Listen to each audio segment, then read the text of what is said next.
નમસ્કાર, આપ જોઈ રહ્યા છો ન્યૂઝ 18 ગુજરાતી. આપની સાથે હું પૃથા. બોટાદમાં યુવતી સાથે ગેંગરેપ, વાડીની ઓડીમાં ગોંધી રાખી હતી યુવતી અને યુવતી સાથે ગેંગરેપ કરાયો હતો. 9 થી 26 ડિસેમ્બર સુધી યુવતીને ગોંધી રાખી હતી.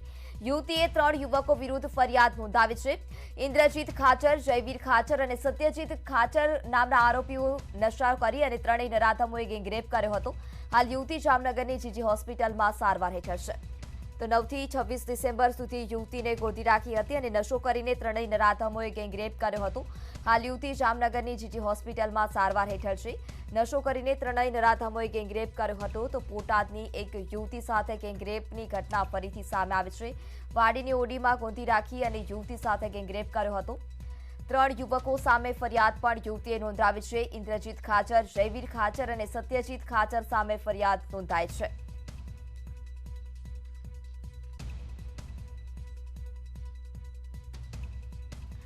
સંવાદદાતા પ્રકાશ અમારી સાથે જોડાઈ ચૂક્યા છે. જી, શું સમગ્ર હતી ઘટના અને હાલ અત્યારે યુવતીની તબિયત કેવી?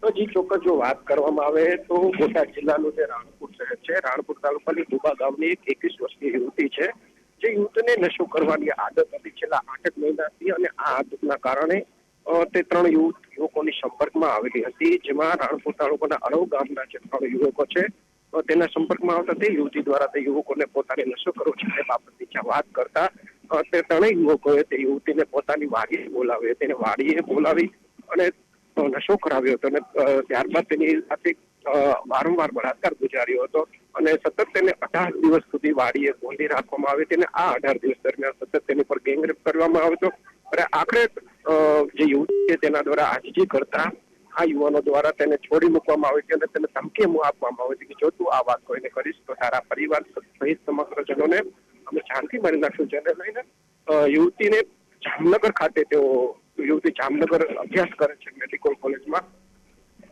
ત્યાં જવાનું કહેતા યુવતી ત્યાં ગઈ હતી ને ત્યાં અન્ય સંબંધીને આ સમગ્ર મામલો કહેતા તેના પરિવારજનોને આ વાત કરી છે અને ત્યારબાદ મામલો બહાર આવ્યો છે. યુવતી દ્વારા રાણપુર પોલીસ સ્ટેશનમાં 3 શખ્સો વિરુદ્ધ ગેંગરેપની ફરિયાદ નોંધાઈ છે અને હાલ યુવતી જામનગરની હોસ્પિટલમાં સારવાર હેઠળ છે. જી, તો હાલ અત્યારે યુવતી જામનગરની હોસ્પિટલમાં સારવાર હેઠળ છે, તો તેની તબિયત કેટલી સ્થિર? જી ચોક્કસ તબિયતની વાત કરવામાં આવે તો હાલ યુવતીની તબિયત સુધારા પર હોય તેવું પ્રાથમિક વિગતો મળી રહી છે. તેમજ જે રાણપુર પોલીસ છે, જે આરોપીઓ છે, 3 આરોપીઓ છે, તેને પકડવા માટે અલગ અલગ ટીમો બનાવી છે અને ચક્રો ગતિ કર્યા છે આરોપીઓને પકડવા માટે. જી, સમગ્ર માહિતી બદલ આભાર.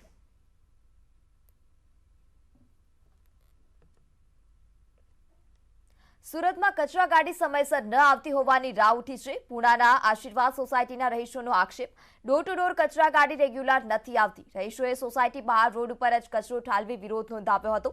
અધિકારીઓ કોર્પોરેટરને ફરિયાદ કરવા છતાં નિરાકરણ નહોતું આવ્યું.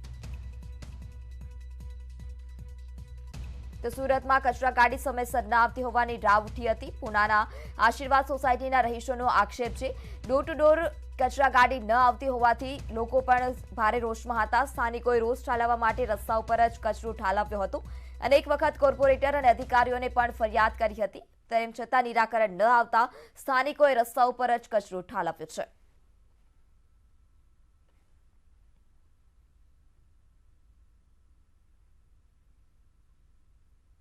જીએસટી વધારા સામે રાજકોટમાં કાપડ વેપારીઓનો વિરોધ. શહેરની તમામ કાપડ બજારો અડધો દિવસ બંધ રહેશે. જ્યારે ઘીકાંટા રોડ, ધર્મેન્દ્ર રોડ, ગરેડિયા કુવા રોડની બજારો, લાખાજી રાજ રોડની બજારો અડધો દિવસ માટે બંધ પાડશે. 12% જીએસટી વધારો પાછો ખેંચવાની વેપારીઓની માંગ છે. સંવાદદાતા હરીન અમારી સાથે જોડાઈ ચૂક્યા છે. તો જીએસટી વધારાને લઈને હાલ અત્યારે વેપારીઓ પણ વિરોધ કરી રહ્યા છે કાપડ બજારમાં. હાલ અત્યારે વેપારીઓની કેવી સ્થિતિ અને વેપારીઓની શું આગળ માંગ છે?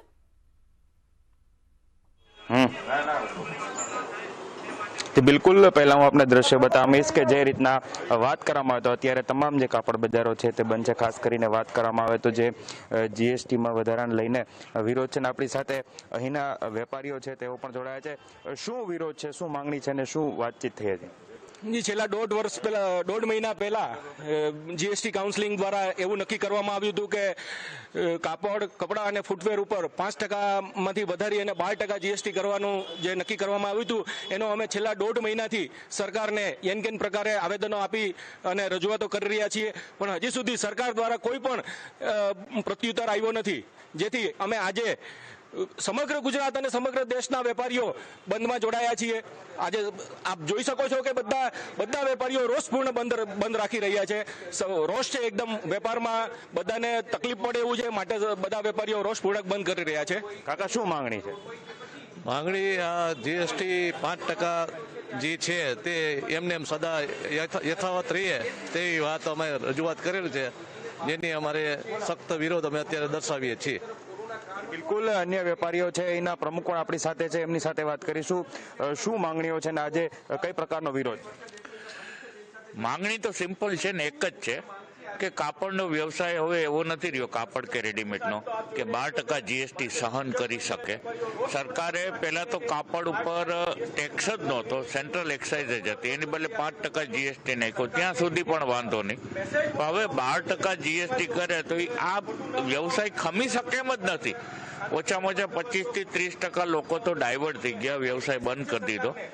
મોંઘવારી, મંદી અને ટેક્સીસ, આ 3 રીઝનની હિસાબે 30% લોકોએ તો બિઝનેસ બંધ કરી દીધા. હવે જો 12% કરશો તો અમારી હાલત શું થશે? અમે સરકારને ફરિયાદ ન કરી કોને કરી? આ તો સરકાર જ અમારી ઉપર આટલો બધો ત્રાસ ગુજારી રહ્યા છે. સરકારને વિનંતી છે જીએસટી 12% ન કરે, 5% જ રાખે. 12% થાય તો કેટલું નુકસાન? 12% થાય તો નુકસાન એવડું મોટું છે કે આમાં જેમ અમારા પ્રમુખશ્રીએ કીધું કે 25% લોકોએ તો આ બિઝનેસ ડાયવર્ટ કરી દીધો છે. હવે વૈદાજી 75%, બરાબર, એમાં હરીફાઈનો દોર છે. અત્યારે તમે જુઓ રેડીમેડની અંદર 800 રૂપિયાની પેર વેચાય છે, 700, 800, 500. તો તમે પોતે સમજો છો કે 500 થી 800 ની વચ્ચે પેર વેચતો એનું માર્જિન શું હોય, બરાબર? અને આ ગવર્મેન્ટને તમે કોઈની સાંભળતી નથી. જેવી રીતે ખેડૂત લોકો 1.5 વર્ષ સુધી સતત ખેડૂત બેઠા, બરાબર, અંતે કહેતા હતા કે અમારો કાયદો પાછો લ્યો, ન માન્યા અને લીધું. એટલે આ ગવર્મેન્ટને એક જ વસ્તુ કરવી છે, ઇઝરાયલ પોલિસી ઉપર ચાલુ છે. એને મુકેશ અંબાણી જોઈ છે, એને અનિલ અંબાણી જોઈ છે, એને અદાણી જોઈ છે, અને બાકી લુખ્ખા જોઈ છે, ગરીબ જોઈ છે. અને જે મિડલ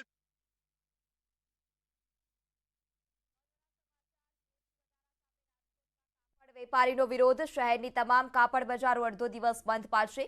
કાંટા, ધર્મેન્દ્ર રોડ, કરેટિયા, કુવા રોડ સહિતના બજારો હાલ બંધ પાડશે. તે ઉપરાંત લાખાજી રાજ રોડની બજારો પણ અડધો દિવસ બંધ પાડશે. 5% જીએસટી વધારો પાછો ખેંચવા વેપારીઓની માંગ.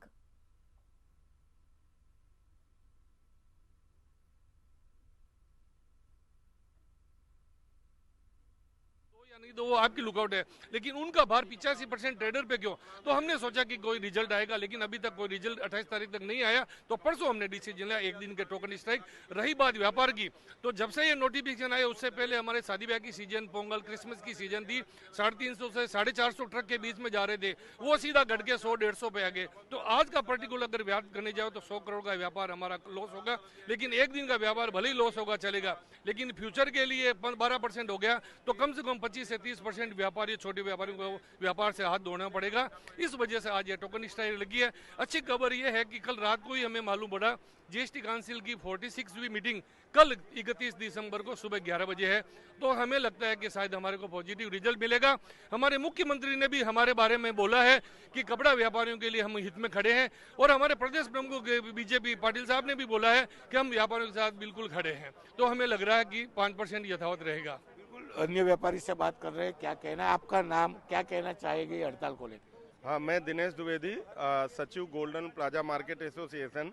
हड़ताल को लेके अब ये अपना विरोध जताना तो काम है, लेकिन सरकार को ये सोचना चाहिए कि ये कपड़ा बेसिक नीड है, गरीबों का कपड़ा है सूरत का, और आर्ट सिल्क का जितना कपड़ा है पूरे देश में और दुनिया में सूरत से जाता है. तो अगर इसकी लागत बढ़ जाती है, उपभोक्ता की लागत, तो हम विदेशी माल के सामने जो चाइना है, कोरिया है, थाईलैंड है, बांग्लादेश, लंका हमसे आगे जा रहे हैं.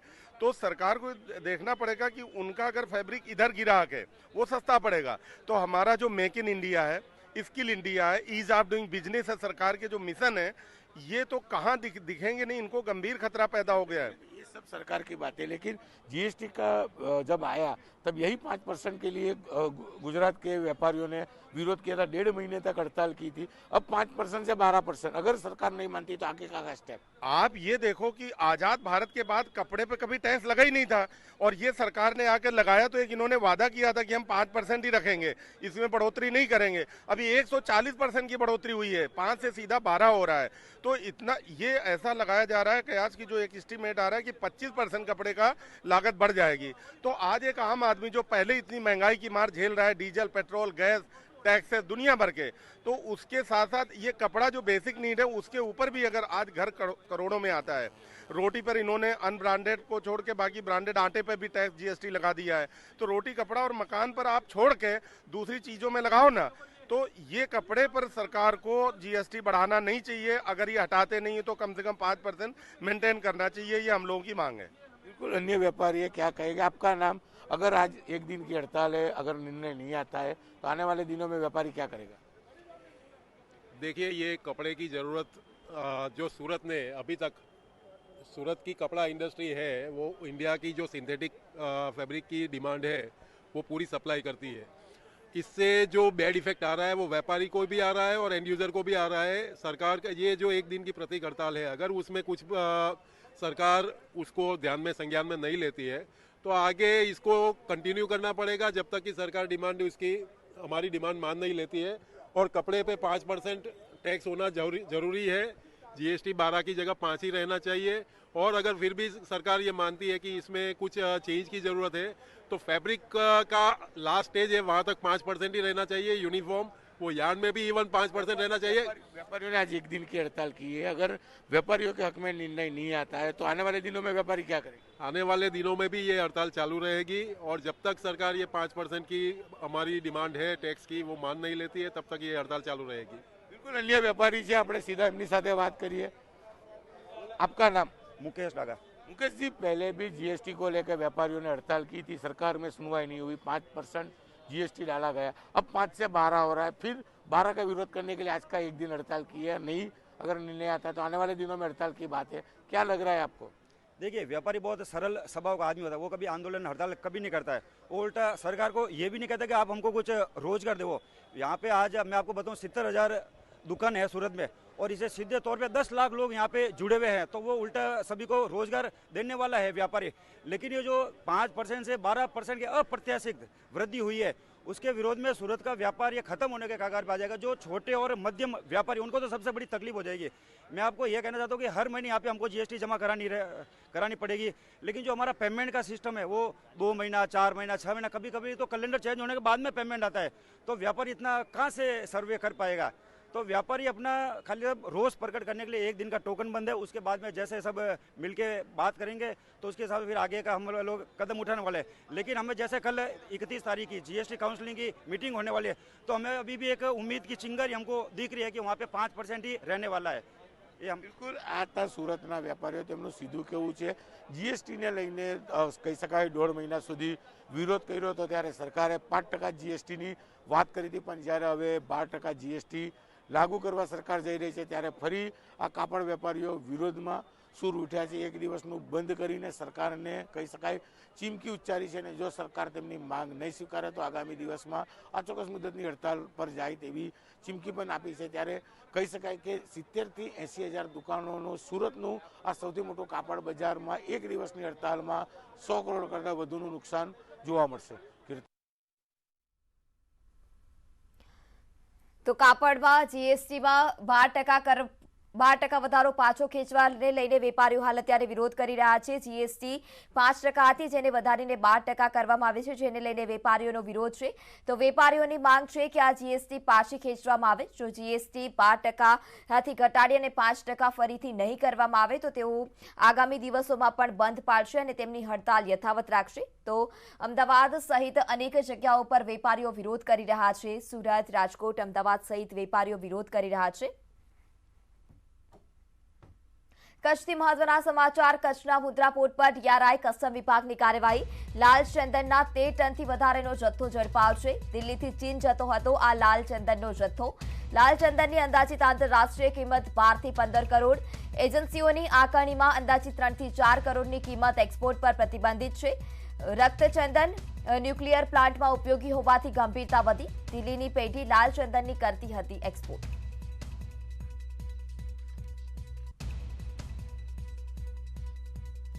સંવાદદાતા બેહુલ અમારી સાથે જોડાઈ ચુક્યા છે. જી, શું સમગ્ર માહિતી? જી ચોક્કસ વાત કરી તો મુન્દ્રા પોર્ટ પર DRI અને કસ્ટમ વિભાગે દિલ્હીથી ચીન જતા લાલ ચંદનના 13 ટનથી વધુનો જથ્થો છે તે ઝડપી પાડ્યો હતો. જપ્ત ટિમ્બરની આંતરરાષ્ટ્રીય કિંમત 12 થી 15 કરોડ હોવાનું અંદાજ છે, પરંતુ જે એજન્સીની આકારણી છે તેમાં 3 થી 4 કરોડ હોવાનો અંદાજ આવી રહ્યો છે. ચંદનના લાકડાની એક્સપોર્ટ કરતી પેઢી દિલ્હીની હોવાનું સામે હાલ આવ્યું છે, તો હજુ પણ DRI છે તેની DRI અને કસ્ટમની તપાસ ચાલુ છે. જી, કોઈ અન્ય આરોપીઓની ધરપકડ થઈ છે ખરી આ કેસમાં? જી ચોક્કસથી હાલ તો DRI અને કસ્ટમ વિભાગ છે તે સંયુક્ત ઓપરેશનથી તપાસ કરી રહ્યું છે, પરંતુ વધુ વિગતો નથી આવી સામે, પરંતુ તપાસને અંતે છે તે વિગતો સામે આવશે બધું. જી, સમગ્ર માહિતી બદલ આભાર.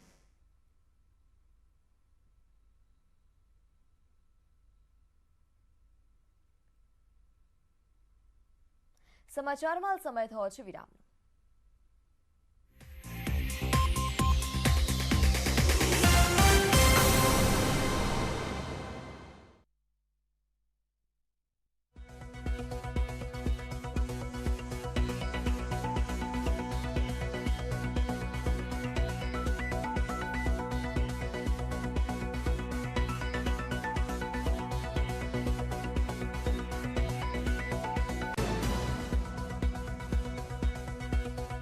અને કચ્છમાં 13 કેસ નોંધાયા. રાજ્યમાં ઓમિક્રોનના વધુ 19 કેસ નોંધાયા. અમદાવાદમાં ઓમિક્રોનના નવા 8 કેસ નોંધાયા, જ્યારે કે સુરતમાં 6, વડોદરામાં 3 અને આણંદમાં ઓમિક્રોનના 2 કેસ નોંધાયા. રાજ્યમાં અત્યાર સુધીમાં ઓમિક્રોનના કુલ 97 કેસ નોંધાયા, જેમાંથી 41 દર્દીઓ સારવાર બાદ થયા સ્વસ્થ. રાજ્યમાં ઓમિક્રોનથી એક પણ મોત નહીં. મોરબીમાં એક સાથે 6 વિદ્યાર્થીઓ કોરોના પોઝિટિવ. નયુગ વિદ્યાલયમાં કોરોના વિસ્ફોટ. પોઝિટિવ વિદ્યાર્થીના સંપર્કમાં આવેલા 6 વિદ્યાર્થીને કોરોના. 186 સેમ્પલ લેવાયા હતા. મોરબીમાં આરોગ્ય વિભાગની ટીમ એલર્ટ. નવયુગ વિદ્યાલયમાં ધોરણ 12નો વિદ્યાર્થી આવ્યો પોઝિટિવ. 119 વિદ્યાર્થીને અન્ય સ્કૂલના સ્ટાફના સેમ્પલ લેવાયા. વિદ્યાર્થીઓને 7 દિવસ ઓનલાઈન શિક્ષણ અપાશે.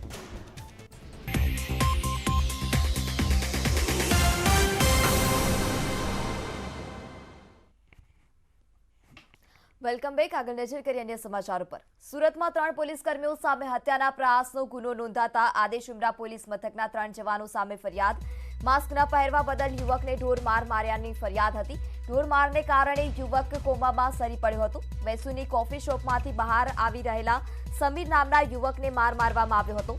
સમીર નામના યુવકને માર મારી વાનમાં બેસાડી લઈ ગયા હતા. 3 પોલીસ કર્મીઓએ બાદમાં સમીરના મિત્રને ફોન કર્યો હતો. સમીર ચાલુ વાનમાંથી કૂદતા ઘાયલ થયો હોવાનું પણ સામે આવ્યું છે. ઉમરા પોલીસ મથકે ફરિયાદ ન થતા કોર્ટમાં ફરિયાદ કરવામાં આવી હતી.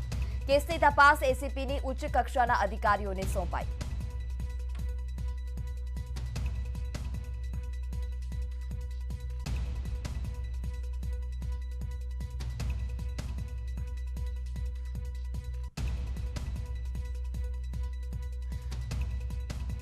સંવાદદાતા કીર્તેશ અમારી સાથે જોડાઈ ગયા છે. જી કીર્તેશ, શું હતો સમગ્ર મામલો?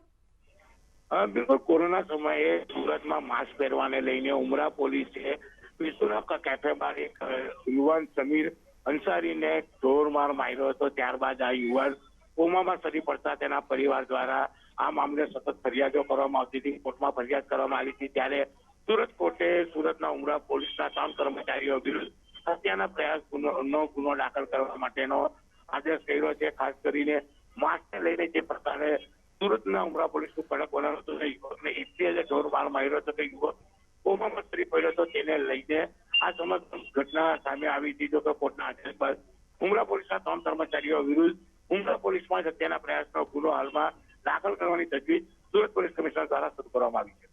જી, સમગ્ર માહિતી બદલ આભાર.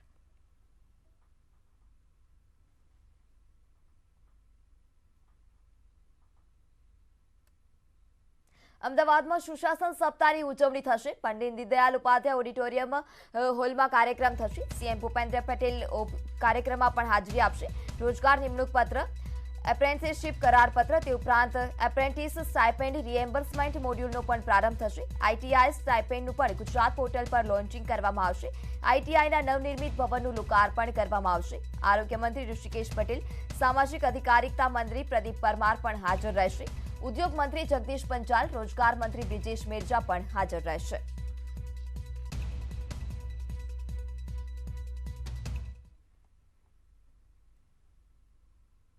નવસારીમાં કોરોનાનો કેર વકર્યો. 2 શિક્ષકો અને 1 વિદ્યાર્થી પોઝિટિવ આવ્યા છે, જ્યારે હાલમાં વિદ્યાર્થીની હોસ્પિટલમાં સારવાર હેઠળ છે.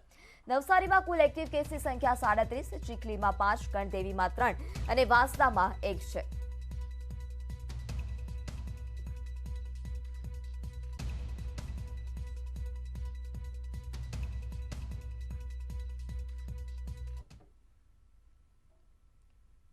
કોરોનાના વધતા કેસ મામલે મહત્વની બેઠક મળશે. અમદાવાદમાં સીએમની અધ્યક્ષતામાં બેઠક મળશે.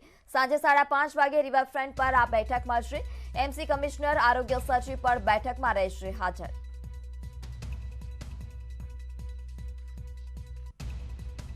કોરોનાના કેસ વધતા અમદાવાદમાં મહત્વની બેઠક મળશે, જ્યારે અમદાવાદમાં સીએમની અધ્યક્ષતામાં રિવરફ્રન્ટ ખાતે 5:30 વાગે બેઠક મળવાની છે. એમસી કમિશનર અને આરોગ્ય સચિવ પણ આ બેઠકમાં હાજર રહેશે. તો ધીરે ધીરે અમદાવાદમાં કોરોનાના કેસ વધી રહ્યા છે. કોરોના સાથે ઓમિક્રોનના કેસ પણ વધી રહ્યા છે, ત્યારે તકેદારીના ભાગરૂપે સરકાર અનેક પ્રયાસો કરી રહી છે. ત્યારે આજે વધતા કેસ મામલે અમદાવાદમાં રિવરફ્રન્ટ ખાતે બેઠક યોજાશે. અમદાવાદમાં કોરોનાનો કેર વકર્યો છે. શહેરમાં 2 વધારે વિસ્તારો માઇક્રો કન્ટેનમેન્ટ ઝોનમાં મુકાયા છે. ઈસનપુર અને આંબલીમાં માઇક્રો કન્ટેનમેન્ટ ઝોન, ઈસનપુરના 37 અને આંબલીના 38 મકાનો માઇક્રો કન્ટેનમેન્ટ ઝોનમાં મુકાયા છે. શહેરમાં અત્યાર સુધીમાં 11 માઇક્રો કન્ટેનમેન્ટ ઝોન છે. અમદાવાદ સહિત રાજ્યભરમાં કોરોનાના કેસમાં વધારો થઈ રહ્યો છે અને છેલ્લા 24 કલાકમાં અમદાવાદમાં 265 જેટલા કેસ જે છે કોરોનાના જે સામે આવ્યા છે. વધતા કોરોનાના કેસની સાથે સાથે માઇક્રો કન્ટેનમેન્ટ વિસ્તાર પણ જે છે તેમાં વધારો થઈ રહ્યો છે. અમદાવાદમાં વધુ 2 એટલે કે ઈસનપુર અને આંબલી વિસ્તારમાં જે છે અમદાવાદ મ્યુનિસિપલ કોર્પોરેશન દ્વારા માઇક્રો કન્ટેનમેન્ટ વિસ્તાર જાહેર કરવામાં આવ્યા છે. હું દ્રશ્યમાં આપને બતાવીશ કે અમદાવાદના ઈસનપુર વિસ્તારનો આ સદભાવ ફ્લેટ છે કે જેને પણ જે છે નિયંત્રિત ઝોનમાં જે છે જાહેર કરવામાં આવ્યો છે. સદભાવ ફ્લેટમાં જે છે 9 ફ્લેટમાં 37 લોકો જે છે તે રહી રહ્યા છે કે જેઓને માઇક્રો કન્ટેનમેન્ટ વિસ્તારમાં મૂકવામાં આવ્યા છે. જે પ્રકારે માઇક્રો કન્ટેનમેન્ટ વિસ્તાર વધી રહ્યા છે ને તેને જોતા જે છે અમદાવાદમાં હાલ 11 જેટલા માઇક્રો કન્ટેનમેન્ટ વિસ્તાર જે છે તે હાલ જાહેર કરવામાં આવ્યા છે. કેમેરામેન નિલેશ સોસા સાથે સંજય ટાંક, ન્યૂઝ 18 ગુજરાતી, અમદાવાદ. અને હવે વાત ડ્રગ્સ મુક્ત ગુજરાતની.